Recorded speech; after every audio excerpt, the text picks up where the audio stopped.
Pejabat Dinkes DKI pamer gaji Rp34 juta per bulan, berujung minta maaf. Kepala Seksi, Kasih, Surveillance, Epidemiologi, dan Imunisasi Dinas Kesehatan, Dinkes DKI Jakarta, Ngabila Salama, sesumbar mengungkapkan nominal gaji per bulannya yang mencapai Rp34 juta di media sosial. Aksi pamer gaji itu menjadi bumerang bagi dirinya. Hal itu pada akhirnya membuat Ngabila dikecam warganet dan mendapat sejumlah kritik dari politisi maupun pejabat.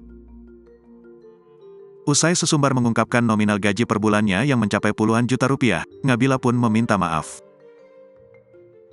Permintaan maaf ia sampaikan melalui akun Twitter miliknya, pada tanggal 17 Mei tahun 2023.